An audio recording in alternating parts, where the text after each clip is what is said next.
میری جیٹھانی ہر رات سسر کی مساج کرنے چلی جاتی اور میں باہر سے سنتی تو جیٹھانی کی سسکیوں کی آواز آتی۔ ایک دن جیٹھانی سے پوچھا، اس کا رنگ پھیکا پڑ گیا۔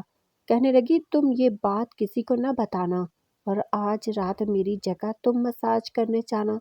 جب میں سسر جی کے کمرے میں گئی تو سسر جی نے دروازہ بند کیا اور جیسے ہی لائٹ آف کی میرے جسم سے جان نکل گئی، کیونکہ وہاں تو میرا نام ارم ہے، میں اس دنیا کے سب سے فحش خاندان میں بیاہ کر چلی گئی تھی۔ جی ہاں، یہی کہنا مناسب تھا، کیونکہ وہاں کا کام ہی ایسا تھا کہ سمجھ سے باہر تھا۔ میرے سسرال میں میری ایک جیٹھانی اور ایک سسر ہی تھا۔ جیٹھ باہر کے ملک ہوتا، اس کو شادی میں بھی نہیں دیکھا، وہ آیا ہی نہیں۔ میرے شوہر کا نام قاسم تھا۔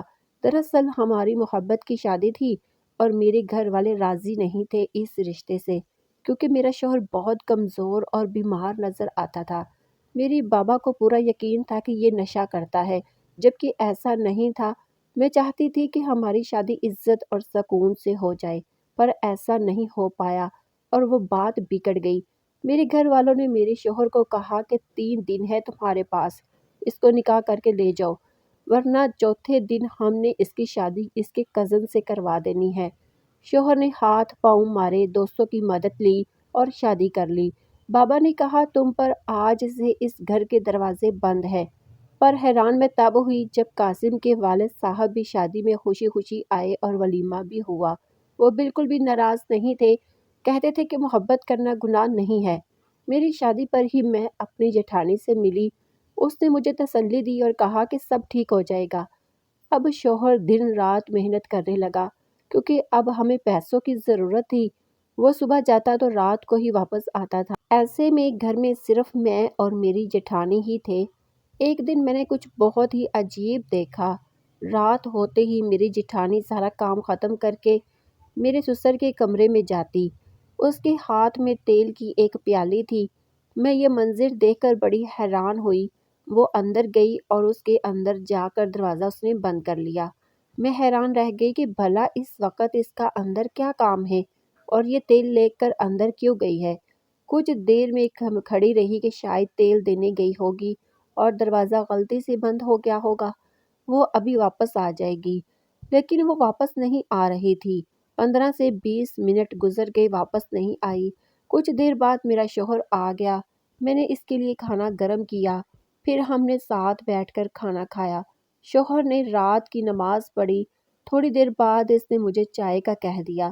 میں چائے بنانے کے لیے دوبارہ کچن میں گئی، تب بھی میں نے دیکھا کہ جیٹھانی اپنے کمرے میں نہیں تھی اور سسر کے کمرے کی لائٹ بھی آف تھی۔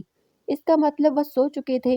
پھر میں چائے بنا کر واپس آ گئی تو برتن رکھنے کے لیے دوبارہ آئی، تب بھی میں نے دیکھا یہی سلسلہ جاری تھا۔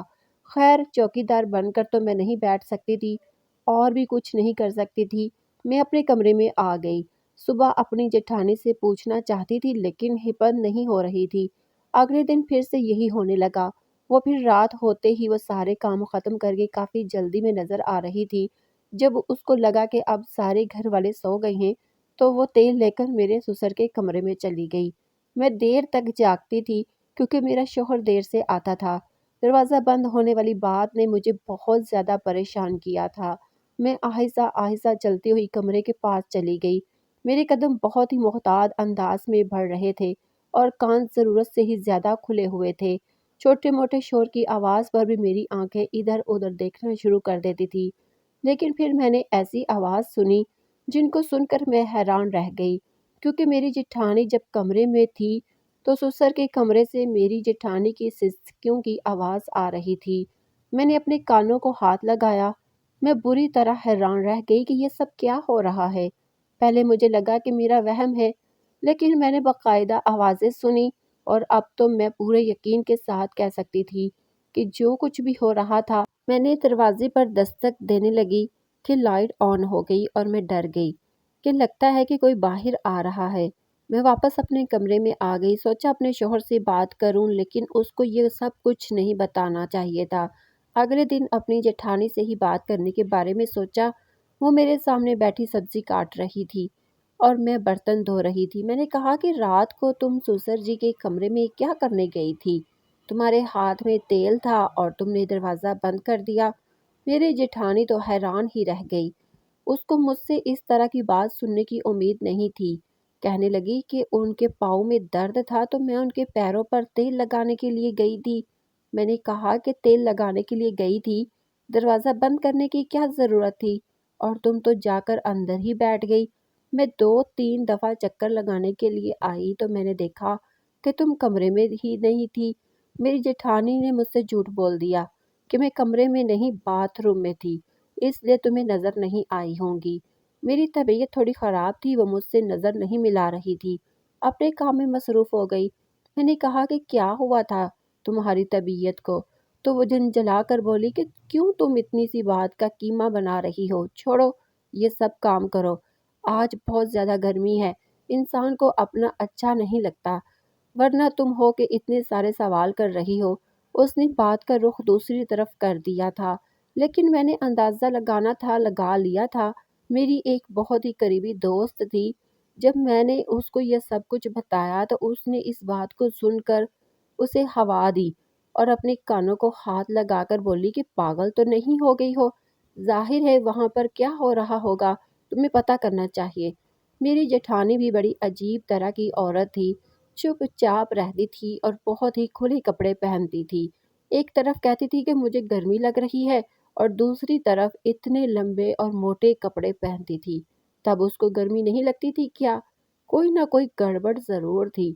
ایک دن ہمارے گھر میں ایک رشتہ دار آئی ہوئی تھی، اس سے باتوں باتوں میں نے باتیں کی تو اس نے کہا کہ تمہارا شوہر بھی شادی سے پہلے باہر کے ملک جانا چاہتا تھا، لیکن اس کے باپ نے جانے نہیں دیا۔ میں نے کہا کہ میرا شوہر باہر نہیں جائے گا تو اچھا ہے، میں اسے بہت محبت کرتی ہوں۔ انہوں نے کہا کہ ہاں تمہاری جیٹھانی کا بھی تو شوہر باہر ہوتا ہے، بیچاری کتنا اداس ہوتی ہے۔ میں نے کہا کہ نہیں، اداس نہیں ہوتی، وہ بالکل نارمل رہتی ہے، تیار بھی ہوتی ہے، ہاتھوں میں چوڑیاں بھی پہنتی ہیں۔ تو کہنے لگی کہ نہیں، ایسا تو نہیں، ہم نے تو اسے بڑا ہی اداس دیکھا ہے، ویسے تو وہ بہت خوبصورت۔ میں نے کہا خوبصورت تو بہت ہے، ایسے میں شوہر پاس نہ ہو تو انسان تیار ہو کر کس کو دکھاتا ہے، لیکن اس کا دل کرتا ہو تیار ہونا چاہیے، یہ اچھی بات ہے۔ انسان کو اپنے لیے بھی تیار ہونا چاہیے، صرف شوہر کے لیے عورت کیوں تیار ہو، وہ اپنے لیے بھی تو تیار ہو سکتی ہے تاکہ اپنے آپ کو خوبصورت دیکھ کر خوشی ملے۔ میری جیٹھانی کو دیکھ کر بالکل بھی نہیں لگتا تھا کہ اس کا شوہر باہر ہے، نہ اس گھر میں میرے جیٹھ کی کوئی بات ہوتی تھی، نہ ہی کوئی اس کا نام لیتا تھا، نہ میں اس کی کوئی تصویر دیکھی تھی۔ جیٹھانی کو بھی کبھی اپنے شوہر سے فون پر بات کرتے ہوئے نہیں دیکھا تھا۔ اگر شوہر باہر تھا تو فون تو کرتا ہی ہوگا، یہاں تک کہ میرے سسر بھی یہ نہیں کہتے تھے کہ بیٹا باہر ہے۔ ایک دفعہ ہم سب کھانا کھا رہے تھے تو میرے سسر نے کہا کہ اللہ نے ہمیں ایک ہی بیٹا دیا ہے اور یہ سارا کچھ اسی کا ہے۔ ساتھ ہی وہ کھانسنے لگے۔ میں نے کہا کہ ابو آپ کا ایک اور بیٹا بھی تو ہے؟ کہنے لگے ہاں ایک اور بیٹا بھی ہے، غلطی ہو گئی مجھ سے، باپ تھوڑی نا اولاد کو بھول سکتا ہے۔ میں تو مزاق کر رہا تھا۔ ہم سب حیران ہوئے کہ وہ کیسے بھول گئے۔ میرے شوہر نے بھی عجیب سا چہرہ بنا لیا اور جیٹھانی بھی ادھر ادھر دیکھنے لگی۔ ایسا لگا کہ یہ تینوں ہی مجھ سے کوئی بات چھپا رہے ہیں، لیکن میری جیٹھانی کی وہی روٹین تھی۔ میں نے پھر اس سے سوال کیا تو کہنے لگی کہ سسر کی ٹانگوں میں درد ہوتا ہے، جب تک ان کی ٹانگیں نہ دباؤں ان کو نیند نہیں آتی۔ لیکن میں یہ سوچ رہی تھی کہ وہ جب سو جاتی ہیں تو یہ واپس کیوں نہیں آتی، کمرے کے اندر ہی کیوں رہتی ہے، کیا ساری رات ٹانگیں دباتی رہی ہے؟ اس کے ساتھ میرے سر کا کوئی رشتہ بھی نہیں تھا، وہ اس کے چاچو ہوتے یا ماموں ہوتے، انہوں نے یہ والی بہو اپنے خاندان سے نہیں لی تھی، یہ خاندان کی باہر کی لڑکی تھی۔ پھر یہ اتنی عجیب بات تھی کہ یہ سسر کے کمرے میں چلی جاتی، ان کی ٹانگوں کی مالش کرتی، مساج کرتی اور پھر وہیں پر سو جاتی۔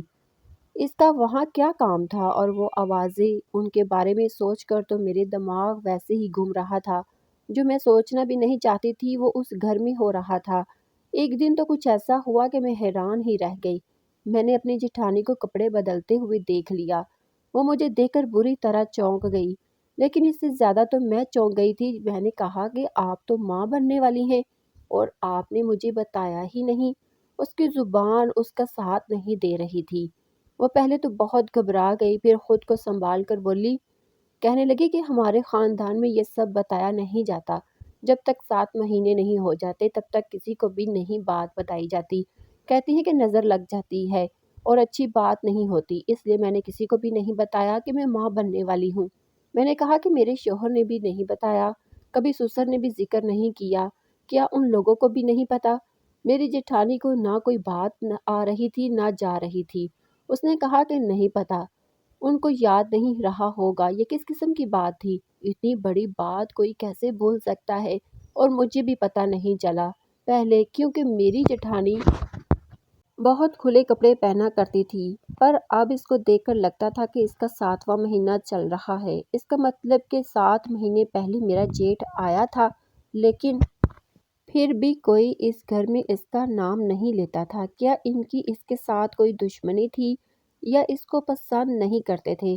اس گھر میں رہتے ہوئے مجھے بھی 2 مہینے ہونے والے تھے، وہ بھی ان کے لیے کچھ نہیں بھیجتا تھا، نہ کبھی کوئی منی آرڈر آیا اور نہ ہی کبھی کوئی پارسل۔ پھر میں نے سوچا کہ ایک تو میری جیٹھانی کی یہ حالت ہے، اوپر سے میرے سسر بھی اس کو اپنی ٹانگیں دبانے کے لیے بلا لیتے ہیں، اپنی ٹانگوں پر مساج کرواتے ہیں، وہ بھی روز کی بنیاد پر، ان کو ان کا احساس کرنا چاہیے۔ ایسے میں وہ عورت کو آرام کی ضرورت ہوتی ہے۔ ایک دن ہم سب کھانا کھا رہے تھے تو میں نے اپنی جیٹھانی کو کہا کہ میں نے آپ کے لیے چاٹ بنائی ہے، ایسی حالت میں تو آپ کا چاٹ کھانے کا دل کرتا ہوگا۔ یہ بات سن کر جیٹھانی کے گلے میں جو کھانا تھا وہ اس کے حلق میں اٹک گیا، اور سسر نے بھی اس کو حیران ہو کر دیکھا۔ وہ سب کے سامنے کہنے لگی کہ تمہیں کیا ہو گیا ہے؟ تمہیں کس نے کہہ دیا کہ میں امید سے ہوں جبکہ میرا شوہر ہی مجھ سے ملنے کے لیے نہیں آیا؟ میرے قدموں تلے سے زمین نکل گئی کہ کیسے میری جیٹھانی نے منہ بھر کر جھوٹ بول دیا تھا، جبکہ وہ مجھے اچھی طرح پتا تھا کہ وہ امید سے ہے اور اس کا شوہر نہیں آیا، تو پھر یہ بچہ کس کا تھا؟ میرے سسر نے بھی کہا کہ وہ تم سے مذاق کر رہی تھی اور تم نے سچ مان لیا۔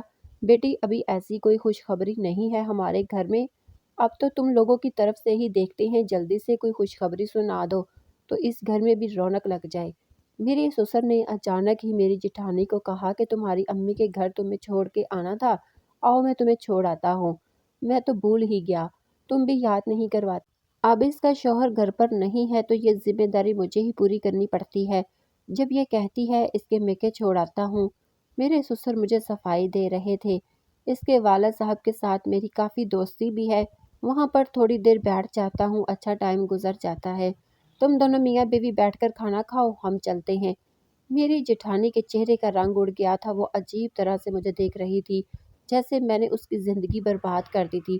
میرے سسر اچانک سے اسے لے کر چلے گئے، جبکہ اس سے پہلے تو ایسی کوئی بات نہیں کر رہے تھے کہ آج ہی لے کر جانا ہے۔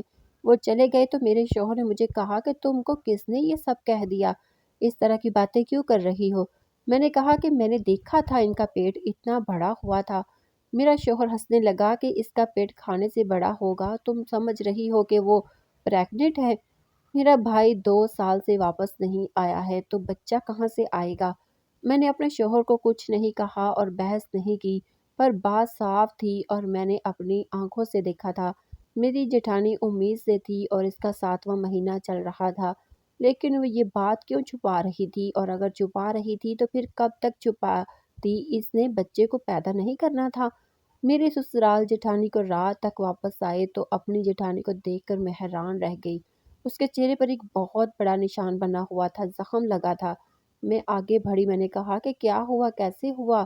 تو کہنے لگا کہ واپسی پر رکشے میں سے گر گئی، بیچاری منہ زمین پر لگ گیا۔ میں حیران رہ گئی، میری جیٹھانی کی آنکھوں کو دیکھ کر لگ رہا تھا کہ وہ جھوٹ بول رہی ہے۔ وہ اپنے کمرے میں چلی گئی، اس نے کھانا بھی نہیں کھایا۔ اگر وہ رکشے سے گری تھی تو اس کا منہ زمین پر لگا تھا تو پھر اس کے بچے کو بھی نقصان پہنچ سکتا تھا، جبکہ ایسا کچھ بھی نہیں تھا، ایسا لگتا تھا کہ کسی نے اس پر تشدد کیا ہے۔ آج رات بھی جب وہ میرے سسر کے کمرے میں جا رہی تھی، اس کی آنکھوں میں آنسو تھے اور ان کے کمرے میں جانے سے پہلے اس نے آنسو صاف کر لیے۔ اس بیچاری کے ساتھ یا تو کوئی ظلم ہو رہا تھا اور یا پھر خود ہی یہ سب کچھ کر رہی تھی۔ ایک دن مجھے بہت زیادہ غصہ آ گیا اور میں نے اپنی جیٹھانی کو کہا کہ کیوں اتنا بڑا جھوٹ بول رہی ہو؟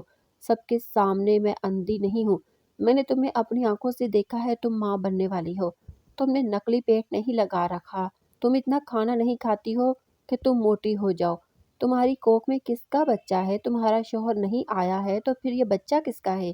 میری جٹھانی نے میری بات سن لی تھی لیکن جواب نہیں دے رہی تھی۔ میں نے کہا کیوں نہیں آتی ہو کمرے سے واپس تیل لگا کر؟ وہاں سونے کیا ضرورت ہے؟ اور کون سا ان کی ٹانگوں میں درد رہتا ہے جو روز تم نے تیل سے مساج کرنا ہوتا ہے؟ کون سا کام کرتے ہو وہ؟ اگر تم دونوں مل کر کوئی چکر چلا رہی ہو اور اگر مجھے پتہ چلا تو میں سارے جگ میں تم لوگوں کو بدنام کر دوں گی۔ چھوڑو گی نہیں تم لوگوں کو۔ مجھے پتہ ہے کہ ایک عورت مرد کے بغیر نہیں رہ سکتی۔ تمہارا شوہر 2 سال سے باہر کے ملک میں ہے، لیکن اس کا مطلب یہ نہیں کہ تم اس کی عزت کا سودا کر دو۔ اور اس بچے کا کیا قصور ہے؟ یہ اس دنیا میں آئے گا تو یہ کس کو باپ کہے گا؟ کیا تم اس کو اس دنیا میں لے کر نہیں آؤ گی؟ کب تک چھپ آؤ گی؟ کیوں اپنی زندگی برباد کر رہی ہو؟ میری جٹھانی کو غصہ آ گیا۔ اس نے کہا کہ ٹھیک ہے، تمہیں یہی لگتا ہے کہ میں اپنے سسر کے کمرے میں جاتی ہوں اور میرا بچہ بھی میرے شوہر کا نہیں ہے، تو آج میری جگہ تم میرے سسر کے کمرے میں چلی جاؤ۔ ان کو تیل سے مالش کرنی ہے، پھر دیکھ لینا کہ وہاں پر کیا ہوتا ہے۔ میں نے کہا کہ ٹھیک ہے، میں چلی جاؤں گی، دیکھتی ہوں کہ کیا ہوتا ہے۔ اس نے کہا تھا کہ سسر نے پہلے ہی کمرے میں لائٹ آف کی ہوتی ہے اور تم کو وہ اتنا ہی کہیں گے کہ تیل لگا دو، تم آرام سے لگا دینا، اس میں کوئی مسئلہ نہیں ہے۔ میں نے کہا کہ ٹھیک ہے، میں بھی جاؤں گی اور دیکھتی ہوں کہ اندر کیا ہوتا ہے۔ مجھے پتا تھا کہ عورت کی غلطی نہیں ہوتی، عورت جیت کر بھی ہار جاتی ہے، لیکن پھر بھی یہاں مجھے غلطی میری جٹھانی کی لگ رہی تھی کہ اگر کچھ غلط ہو رہا تھا تو پھر کسی کو بتاتی کیوں نہیں تھی؟ اگر میرے سسر اس پر جبر کر رہے تھے تو پھر وہ یہ برداشت کیوں کر رہی تھی؟ اپنے شوہر سے بات کیوں نہیں کرتی تھی؟ وہ میرے شوہر کو بتاتی اور کسی کو نہیں تو مجھے بتا دیتی، میں اس کی مدد کرتی۔ جس قسم کی آوازیں میں نے سنی تھی، مجھے اپنی جٹھانی پر ہی شک ہو رہا تھا۔ میرا شوہر تو ویسے ہی دیر سے آتا تھا اور میرے سسر 9 بجے سو جاتے تھے، اس لیے میری جٹھانی نے مجھے کہا کہ جاؤ آج تم چلی جاؤ۔ میں نے دیکھا کمرے کی لائٹ پہلے سے ہی آف تھی۔ میں نے ہاتھ میں تیل پکڑا اور اندر داخل ہو گئی۔ میری جٹھانی نے کہا تھا کہ اندر جاتے ہی دروازہ بند کر دینا اور کوئی بات پوچھی تو آگے سے صرف ہاں ہی میں کرنا۔ مجھے ڈرنے کی کیا ضرورت تھی؟ یہ میرا سسر تھا، اگر پتہ چل بھی جاتا تو میں فوراً سے باہر آ جاتی۔ میری جٹھانی باہر ہی کھڑی تھی، لیکن جب میں اندر گئی تو میرے سسر نے اندر جاتے ہی ایسی بات کی کہ میں نے اپنے کانوں کو ہاتھ لگا لیا۔ کہنے لگے میری جان آج اتنی دیر کیوں لگا دی؟ میں بری طرح حیران رہ گئی۔ بیٹھو تو میرے پاس، کھڑی کیوں ہو؟ کیا ہو گیا؟ ناراض ہو مجھ سے؟ وہ ایسے بول رہے تھے جیسے کوئی اپنی بیوی سے بات کرتا ہے۔ مجھے تو وہاں 2 منٹ ہی ہوئے تھے کہ میں فوراً وہاں سے باہر آ گئی اور اپنی جٹھانی کو حیران ہو کر دیکھا۔ پھر وہ مجھے اپنے کمرے میں لے گئی اور اس نے مجھے ایک تصویر دکھائی جس میں وہ میرے سسر کے ساتھ دلہن بنی بیٹھی تھی۔ اس نے کہا کہ یہ میرا سسر نہیں، میرا شوہر ہے اور میری شادی ہوئی ہے۔ تم نے جو آواز سنی وہ اسی وجہ سے کہ ایسی حالت میں ٹانگیں دبا کر بری طرح سے تھک جاتی تھی، اسی لیے میرے منہ سے ایسی آوازیں آنے لگتی۔